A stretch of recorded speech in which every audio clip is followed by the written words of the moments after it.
रामकृष्ण हरी. आषाढी वारीमध्ये आपल्या सर्वांना पाहायला मिळतं की या वारीचा प्रचार प्रसार खूप मोठ्या प्रमाणात व्हायला लागला. अनेक लोकांना वारी करता येते, काही लोकांना वारी करता येत नाही.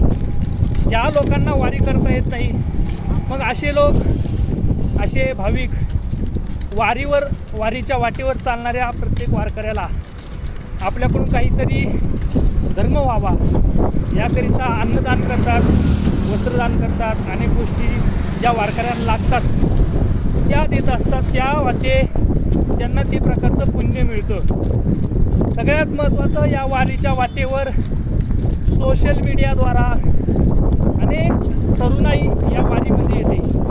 त्यामध्ये जर आपण पाहिलं तर पुण्यामध्ये अनेक तरुणाई या वारीमध्ये सहभागी होते. विविध प्रकारचे गंध लावून या वारीमध्ये सहभागी होत असताना तरुणाई आज सोशल मीडियावरती फार मोठ्या प्रमाणात दंग आहे.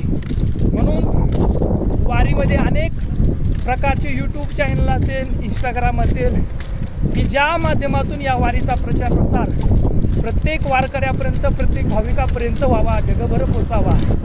याकरिता छोटा वारकरी असेल, वारकरी संप्रदाय असेल, पाऊलवाटा असेल, असे अनेक प्रकारचे चॅनल या वारीला प्रत्येक घराघरापर्यंत पोचवण्याचं कार्य करत आहेत. यामध्ये फार मोठा आनंद दिसतो, कारण वारीची परंपरा ही प्रत्येक घराघरापर्यंत पोचत चाललेली आहे. आज ज्ञानोबा तुकोबांची पालखी जर पुण्यात आली तर पुण्यातलं प्रत्येक घर ही वारकऱ्यांच्या सेवेकरता लागतं.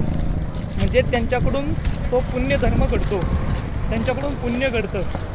हे वारकरी येतात, त्यांना फार आनंद होतो. म्हणून वर्षातून एकदा आलेली ही वारी हे सगळे वारकरी अनुभवतात आणि त्याचा सोशल मीडियामधून फार मोठा प्रचार प्रसार वाढतो आणि लोकांपर्यंत जीवन जगण्याची एक साखळी पोचते. याचा आम्हाला फार आनंद आहे. रामकृष्ण.